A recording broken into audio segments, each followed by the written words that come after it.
The night was eerily quiet, save for the rhythmic tapping of rain against the windows. Inside the sprawling estate of Hollywood legend Gene Hackman and his wife, Betsy Arakawa, the silence would soon be shattered by a discovery that would grip the nation.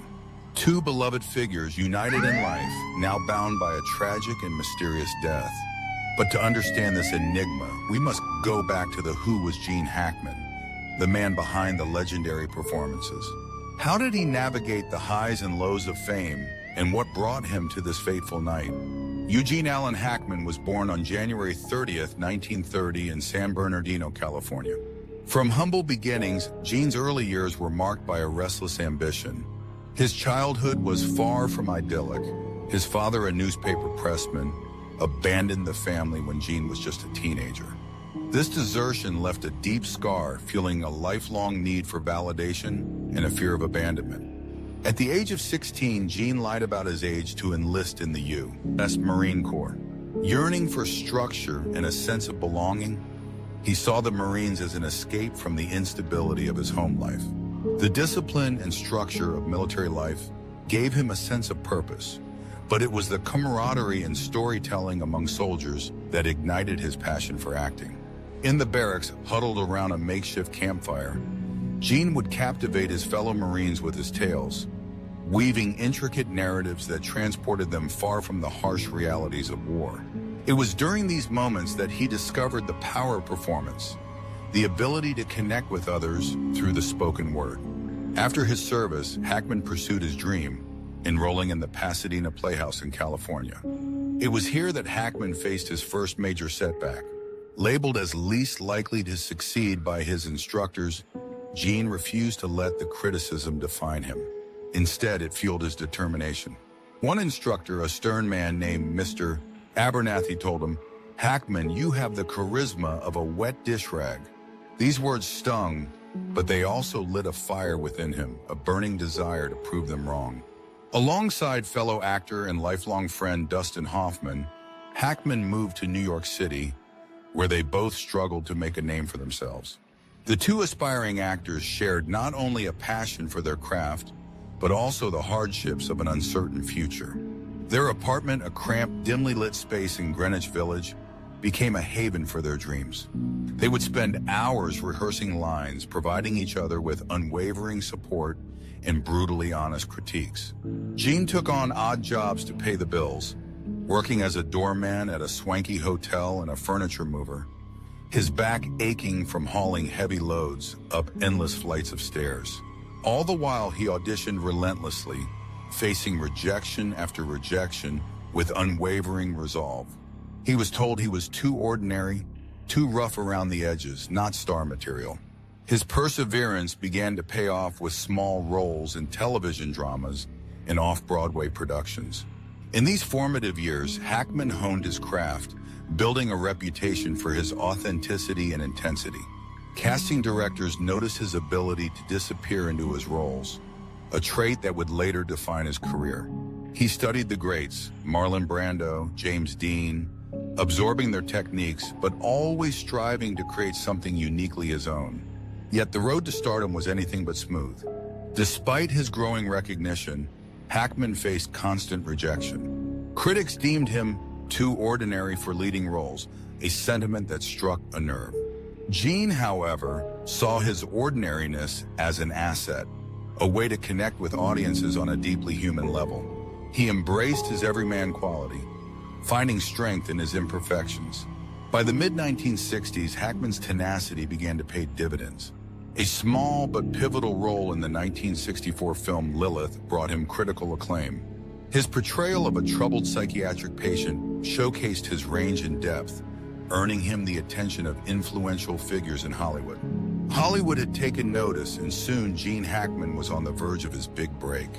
That break came in 1967 with Bonnie and Clyde, where Hackman played Buck Barrow, the brother of Warren Beatty's Clyde.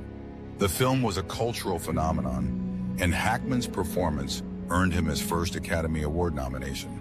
It was a moment that marked the beginning of a legendary career.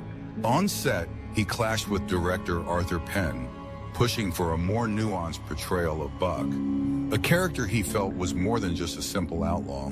This willingness to challenge authority and fight for his vision would become a hallmark of his career.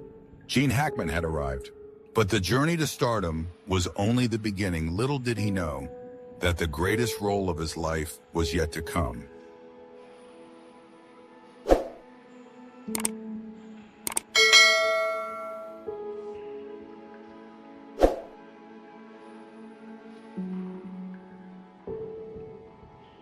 Gene Hackman, already a Hollywood icon in the 1980s, felt adrift after his first marriage ended.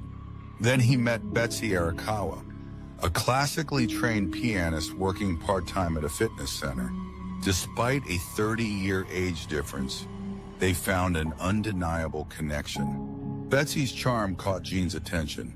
She brought balance to his chaotic life. Their first conversation was of Gene complimenting Betsy on her beautiful piano rendition of Chopin at the local gym. It was love at first sight. Their relationship blossomed, and by the early 1990s, they moved to Santa Fe, New Mexico, building a life centered on mutual respect. Their Adobe-style home became a sanctuary. They shared a passion for art and literature, often hosting gatherings. Gene credited Betsy with inspiring his writing. Friends described their bond as built on trust. They were avid travelers, embracing adventures worldwide, strengthening their bond with shared experiences. While Gene remained active in Hollywood, he prioritized time with Betsy. In 2004, Hackman retired to spend more time with Betsy. They dedicated themselves to philanthropy. Their days in Santa Fe were filled with simple joys. But even the strongest bonds faced fate. Whispers of health issues emerged. Betsy became Gene's caretaker. In their final years, they withdrew from the public eye, foreshadowing tragedy. The fateful night. It was a night like any other, or so it seemed. Inside Gene Hackman and Betsy Arakawa's sanctuary, a mystery was brewing. George, a retired architect, grew concerned after days of silence. The Hackmans missed a planned dinner. By the third day, worry festered. George knew something was wrong. When the door remained unanswered, George contacted authorities relaying his concerns. Police cruisers arrived. Officers forced their way into the house. In the master bedroom, Gene Hackman was found lifeless in his favorite armchair. Betsy Arakawa was discovered in the bathroom, slumped against the vanity, a bottle of pills clutched in her hand. There were no signs of forced entry or struggle. The discovery left more questions than answers. Theories began to swirl. Autopsies revealed that both Gene and Betsy succumbed to cardiac arrest. Investigators initially leaned toward a shared exposure to a toxin. However, tests showed no elevated levels of carbon monoxide. As the days turned into weeks, the lack of definitive answers fueled speculation. Adding to the intrigue were rumors of a strained relationship.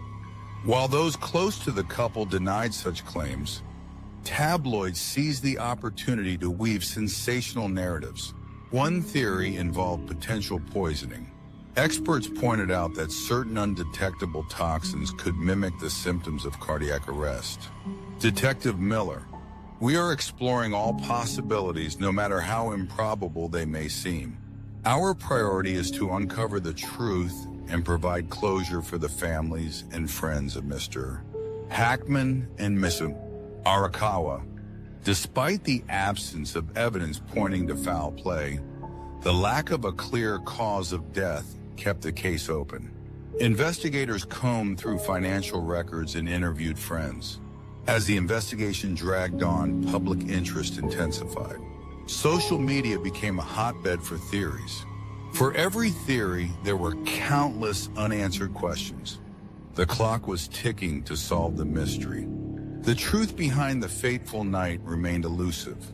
As the world mourned Gene Hackman and Betsy Arakawa, the quest for answers became as much about understanding their lives as uncovering the circumstances of their death.